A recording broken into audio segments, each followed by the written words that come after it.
Now, new details in a Target 12 investigators exclusive, The Forgotten. In October, after Target 12 reported that nearly 1,000 bodies are buried beneath Route 37, viewers reached out, concerned about the Rhode Island Department of Transportation's plans for expanding and rebuilding parts of the highway. Would the construction further impact the graves of people buried there more than 100 years ago? Target 12 investigator Tolly Taylor went to the state for answers. In 2017, RIDOT was awarded a $25 million federal grant to reconstruct and expand parts of Route 37. And now that work is underway.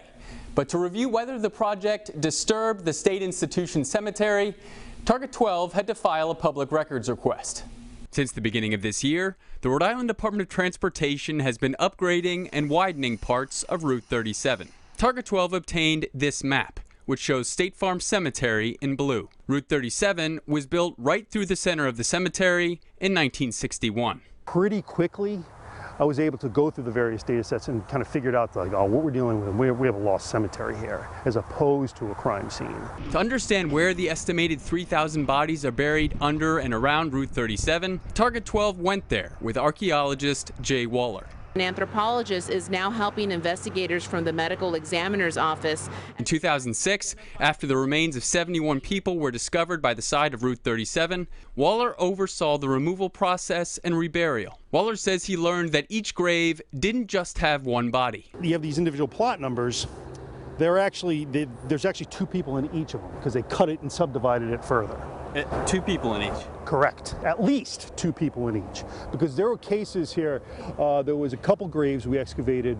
One grave had 4 people in it. Waller used this map from 1887 to show me where the bodies are buried. But he also revealed there are more bodies believed to be buried here. There's been no sort of ground monitoring? There's been no archaeological verification that there are intact graves over there. Still, Waller says RIDOT's Route 37 construction plan has taken into account the old cemetery. And RIDOT's plans show the department monitored the area and did not identify any intact grave shafts or disinterred human remains. This isn't an area that many of us come by all that often. It's very remote.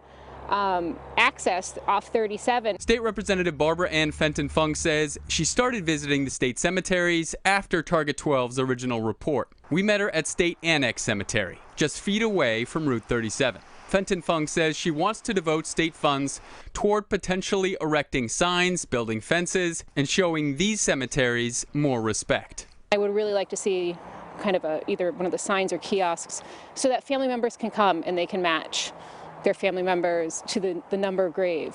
Fenton-Fung says she met with Rhode Island House Speaker Joe Shekarchi and was given the green light to work toward creating a kiosk to help families, quote, properly locate their loved ones.